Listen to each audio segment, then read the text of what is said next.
Bonjour, je m'appelle Laurent Linden, je suis enseignant au collège Pierrate depuis presque 10 ans maintenant. Donc je suis en charge des élèves à besoins éducatifs particuliers et principalement sur le cycle 3, donc principalement avec les élèves de 6e.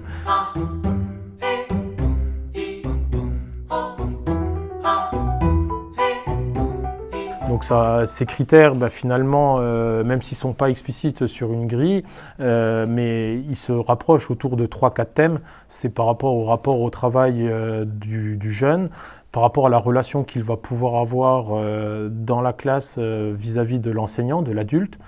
Ça va être aussi sa persévérance dans son travail, c'est-à-dire est-ce qu'il va abandonner lorsqu'il va rencontrer une difficulté, lorsqu'il va devoir fournir un effort. Et ça peut se résumer aussi par rapport à son autonomie dans le travail. Par contre, j'ai aussi remarqué au fur et à mesure des années que finalement, ce n'est pas forcément lié aux difficultés scolaires que l'élève va pouvoir rencontrer. On va pouvoir avoir des élèves qui vont être à l'aise en classe ou être dans les attentes de la classe, mais qui, pour des raisons extérieures, vont faire qu'à un moment donné, il va y avoir une situation d'échec ou justement de décrochage, quoi. Bonjour, Christelle Jeannot, directrice de la SECPA du Collège Pierrate de Forbach. La première chose déjà, il y a ce qui est visible et ce qui est invisible. Évidemment, ça nous facilite le travail quand des enseignants ou des personnels divers, assistantes sociales, tous les personnels d'ailleurs, nous font remonter des inquiétudes de façon directe par les élèves. Les signaux visibles sont en un évidemment l'absentéisme, pour ce qui concerne du décrochage, on va dire direct, décrochage actif aussi. L'absentéisme évidemment nous invite à réfléchir sur les raisons de cette absence, quelles qu'elles soient, surtout si elles sont prolongées ou fréquentes. D'autres signaux visibles évidemment, c'est un mal-être de l'élève qui l'exprime lui-même, auprès d'un personnel mais pas forcément, ça peut être par le biais de sa famille qui nous alerte. Il y a une multitude de signaux d'ordre pédagogique également, un élève dont la moyenne se met à baisser tout d'un coup ou qui manifeste un désintérêt pour tout ce qu'on lui propose en classe ou un changement d'attitude également. Des fois c'est subtil, mais il faut qu'on prête attention à ces signaux-là, donc d'où le travail qui est fait auprès de nos équipes pour les inciter à observer leurs propres élèves, sans passer forcément par des outils ou des dispositifs d'éducation nationale. Donc ça, c'est vraiment tout ce qui est visible. Tout ce qui est visible. Donc il y a une part que tu appellerais, toi, invisible, oui. c'est ça ? Oui, il y a ce qui est plus subtil dans le repérage qu'on cherche à faire et qui est, j'ai envie de dire, pas le plus gros de notre travail, mais en tout cas ce à quoi on a envie d'accorder une importance. Donc ce que les élèves ne disent pas, par exemple, à travers une absence. Un signal très fréquent aussi, c'est un passage fréquent à l'infirmerie. Donc là, c'est très très important et c'est d'autant plus important de travailler en toute synergie avec l'infirmière scolaire, avec tous les personnels bien sûr, mais l'infirmière scolaire est évidemment un maillon très important de ce repérage, puisqu'il peut s'agir d'un... Alors on parle souvent de bobologie, mais derrière cette bobologie, il y a des fois des envies d'échapper à certaines choses, d'échapper à un prof, d'échapper à un cours, d'échapper à une interro, peut-être aussi, d'échapper à un contexte de classe, et ça doit nous interpeller pour tenter de ne pas faire décrocher l'élève ou en tout cas lui donner l'envie de continuer à venir. Et on se rend compte que pour beaucoup de nos élèves, ça pour le coup c'est invisible, puisque si la vie scolaire ne nous alerte pas, si l'infirmière ne fait pas de retour, puisqu'il y a aussi une part de confidentialité des situations, on n'est pas tenu de savoir qu'un élève, je ne sais pas, moi tous les mardis à 14h50, l'exemple est mal choisi, c'est la récréation, mais en tout cas sur un créneau identifié, cherche à échapper à quelque chose. Donc dans les signaux invisibles, on a aussi, justement, c'est ce qui rend complexe à déterminer, mais ça peut être des parents qui eux-mêmes changent de mode de communication avec nous. Il faut qu'on puisse des fois deviner, sans jouer pour autant aux voyantes, qu'est-ce que ça cache, mais sans aller jusqu'à du pessimisme. Qu'est-ce qu'ils cherchent à nous montrer et qu'ils n'osent pas nous dire peut-être.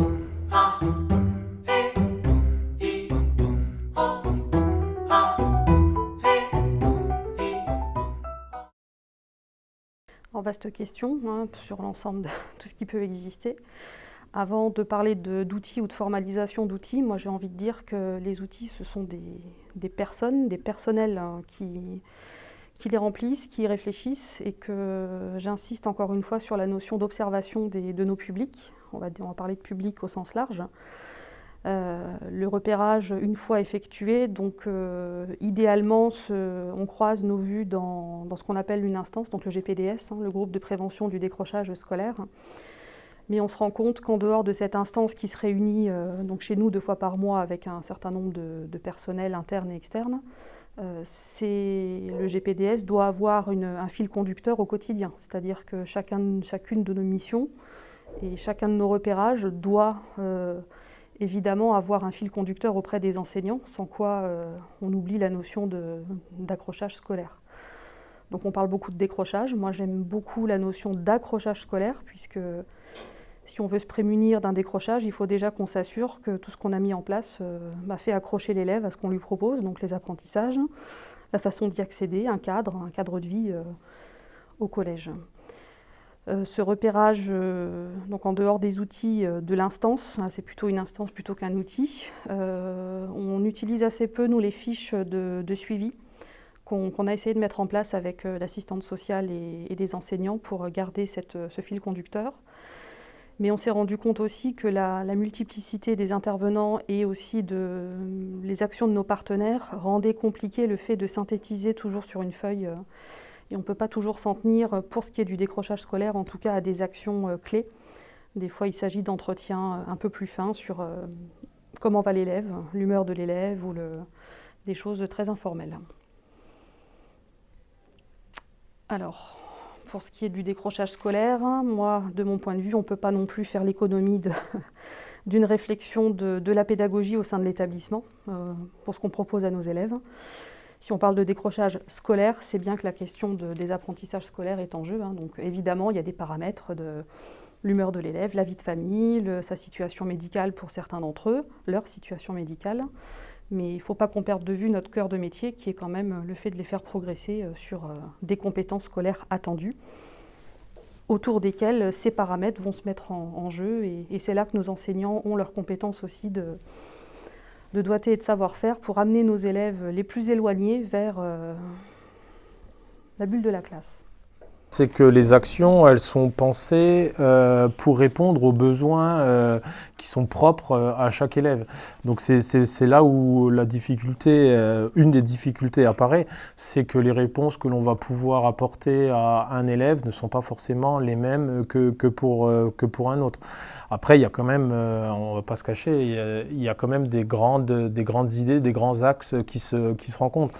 Tout à l'heure, je disais que c'était pas forcément lié aux difficultés scolaires.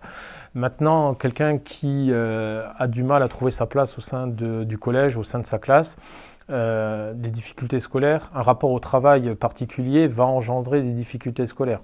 Donc là, il existe des dispositifs pour accompagner l'élève dans ses apprentissages, dans des groupes restreints, avec la présence de 1 ou de 2 enseignants parfois dans une salle de classe ou dans certains cours, qui permettent vraiment de pouvoir répondre aux besoins de manière assez rapide et assez personnalisée de chaque élève. Donc là, on est vraiment dans une logique de donner du sens par rapport au contenu scolaire et aux besoins de l'élève d'un point de vue vraiment pour l'acquisition de nouvelles compétences, de nouvelles capacités dans les différentes matières. Pour éviter éviter ce décrochage au niveau de sa présence, donner du sens dans la présence au sein de la classe. Après, ce qu'il y a, c'est ce qu'il est nécessaire, c'est donc d'observer l'ensemble des élèves, de pouvoir identifier les besoins de chacun, mais c'est surtout aussi dans l'accompagnement. Donc là, il y a l'accompagnement scolaire que l'on vient d'expliquer, mais il y a aussi l'accompagnement de l'élève pour la suite de sa scolarité. Et donc là, on est davantage dans l'accompagnement du projet d'orientation et du projet de formation en vue d'un éventuel métier à préparer à la sortie du collège. Donc il y a cette dimension d'accompagner l'élève au sein du collège pour préparer son avenir. Et donc là, pareil, dès la 5e ou en tout cas dès la 4e, il y a ces possibilités d'immersion dans les différents lycées, de stages en entreprise, de rencontres avec différents partenaires pour expliquer un peu ce qui peut se passer derrière le collège et les encourager à poursuivre au mieux leur scolarité au sein du collège pour pouvoir atteindre cet objectif final qui donne plus de sens, je pense, à l'élève de sa présence actuelle au collège, quoi. Autre point aussi qui paraît essentiel et qui nous paraît essentiel, c'est pour que l'élève donne du sens à sa présence au collège, c'est aussi voir l'enseignant ou les adultes du collège peut-être d'une manière différente que comme un simple professeur ou expert de sa matière. Dire que derrière le prof de maths, le prof d'histoire géo, eh bien, il y a une personnalité. Et que justement, c'est dans cet échange, dans ce lien élève-adulte, dans le lien humain qu'il peut y avoir entre les deux, que l'on peut aussi trouver des solutions pour accompagner l'élève au mieux au collège. Et donc ça, c'est par l'intermédiaire de pratiques d'autres activités qui se passent en dehors de la salle de classe et qui permettent d'évoluer peut-être dans des environnements différents et qui permettent un peu plus la libération de la parole, que ce soit de l'élève, de l'enseignant, et qu'on trouve à ce moment-là des pistes ou des solutions pour accrocher l'élève dans le collège, quoi. Dernier point aussi qui nous semble intéressant, c'est vraiment cette volonté d'individualiser le parcours de chaque élève pour que l'on trouve justement, pour qu'on puisse lui proposer les solutions d'accrochage scolaire. C'est-à-dire que si l'élève en 5e, à un moment donné, pour diverses raisons, ne trouve plus sa place au sein de la classe, qui pose des difficultés pour lui-même, pour le reste de la classe, et voire pour le professeur avec qui il va rentrer en conflit, c'est de trouver des solutions, une organisation en interne qui nous permette de comprendre un petit peu le mal-être de l'élève et d'aménager son emploi du temps pour lui offrir des solutions avec un sorte de tuteur ou d'un adulte du collège, un tuteur qui le sort pendant 1-2 heures dans son emploi du temps et qu'on puisse justement, par une sorte de libération de la parole, trouver une solution pour l'accompagner au niveau.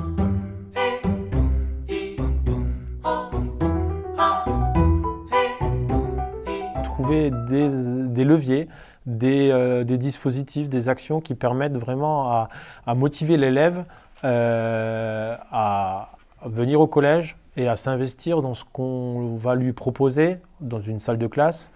Et aussi, ce qu'il ne faut pas oublier, c'est dans tous ces temps de vie scolaire. Tout le temps où nous, professeurs, on ne les voit pas forcément. Ce qui se passe dans les couloirs, ce qui se passe dans la cour, ce qui se passe avant d'arriver au collège, à la sortie du bus, c'est aussi des moments qui finalement, mis bout à bout, représentent une certaine durée dans la présence de l'élève au collège. Et là, on revient sur ce qu'on disait tout à l'heure, sur le sentiment d'appartenance à un groupe, à une classe, à un établissement. J'ai déjà un filtre, étant donné que, de par ma spécialisation en SECPA très rapidement, la SECPA est est un mode de fonctionnement en soi où on réfléchit en équipe avec des regards croisés sur ces situations les plus compliquées. Donc, qui dit SECPA dit aussi réflexion autour de toutes ces questions. Toutefois, on ne parle pas forcément au quotidien de décrochage, c'est-à-dire il y a une dizaine d'années quand j'ai débuté dans le métier, évidemment que la préoccupation, et ça l'est encore, ça pour le coup, quand on est dans la direction, c'est de trouver une orientation qui convienne à l'enfant, à l'élève quand il sort de 3e. Cette préoccupation, elle demeure toujours. Je pense que quand on parle de décrochage à proprement parler, on ne peut pas non plus faire l'économie de ce qu'entend la loi par décrocheur, c'est-à-dire qu'on parle bien d'élèves de plus de 16 ans. Or, au collège, nous n'avons pas, ou très à la marge, d'élèves de plus de 16 ans. Donc si on se pose cette question du décrochage et de comment ça évolue, c'est que nécessairement ça évolue par rapport à ce qui attend après. J'y inclus évidemment le lycée, mais pas que, donc l'orientation professionnelle au sens large, l'insertion professionnelle au sens large. Et si on ne se pose pas cette question avec tout l'impact qu'ont les formations proposées aux jeunes, voire leur employabilité, et j'inclus dedans le nombre toujours croissant d'élèves en situation de handicap, plus d'une cinquantaine au Collège Pirate, pour ne citer que ça, ça amène à réfléchir pas que sur ce qu'on propose à l'école, c'est-à-dire que j'ai envie de dire que dans l'ensemble, on sait faire à l'école. Évidemment qu'on a une grosse marge de progrès par rapport à l'individualisation des parcours, mais qui dit parcours dit quand même une suite, c'est-à-dire que l'école ne s'arrête pas en 3e. Qu'est-ce qu'on y met derrière? Quels sont les outils qu'on y donne? Former des équipes pour le seul bien-être des enfants juste à l'école, pour moi, n'a pas vraiment de sens. Certes, il faut les doter de compétences, de savoir, de savoir-faire, mais il faut que ça leur serve quand ils nous quittent, et c'est bien ça qu'on attend. D'où ce qu'on appelle aussi un suivi de cohorte, par exemple, de pouvoir suivre nos élèves, de savoir ce qu'ils peuvent devenir à court terme, mais un peu plus à moyen terme. Si on ne se pose pas ces questions-là, je pense que le traitement du décrochage ne peut pas se faire. Donc il faut qu'on arrive à trouver je pense pour les plus jeunes, les élèves de 6e, 5e, des solutions pour leur dire, bon ben voilà, certes, même si tu rencontres des difficultés avec tel ou tel élève, avec tel ou tel professeur, eh bien voilà, peut-être qu'avec un référent adulte du collège, eh bien vous allez pouvoir échanger 1 heure, 2 heures par semaine pour essayer de fixer des objectifs simples et qui permettent de trouver des solutions pour que toi tu acceptes les règles de vie en collectivité au sein du collège, des contraintes qui certes sont bien plus importantes que dans un milieu familial, mais pour que tu donnes du sens à ta présence au sein du collège. Avoir cette continuité-là, après, pour les élèves en 4e, 3e, maintenant, je pense que la problématique, elle est plus forcément sur accepter d'être dans un groupe au sein du collège, parce qu'ils ont déjà ce vécu de l'année de 6e, 5e, mais c'est vraiment là, passer à la vitesse supérieure pour préparer l'avenir et qu'est-ce qui va se passer une fois que j'ai fini ma 3e et qu'est-ce que je vais faire ensuite. Et c'est là où ce même accompagnement, le rôle du référent adulte qui va être le sort de tuteur de cet élève-là, c'est vraiment de trouver là, à ce moment-là, des activités qui permettent de mettre un pied dans le monde professionnel par les stages, de l'accompagner pour aller observer ce qui se passe dans les lycées des alentours et d'avoir des perspectives de continuité et qui va donner, à mon sens en tout cas, un autre sens à la présence de l'élève jusqu'à la fin de la 3e au sein du collège. La persévérance, pour reprendre aussi ce mot qui devient à la mode, de persévérance scolaire, je pense que dans l'éducation prioritaire, on est bien loti pour savoir que les 2 piliers, quelque part, que sont la bienveillance et l'exigence, doivent nous guider et guider tous les personnels dans ce qu'on entend par la prévention du décrochage. C'est-à-dire qu'on a fait beaucoup d'efforts dans l'éducation nationale et je trouve qu'on a de plus en plus d'attentes d'ailleurs des professionnels de l'éducation nationale pour ce qui est de la relation purement humaine, c'est-à-dire quelle bienveillance on met dans ce qu'on propose aux enfants.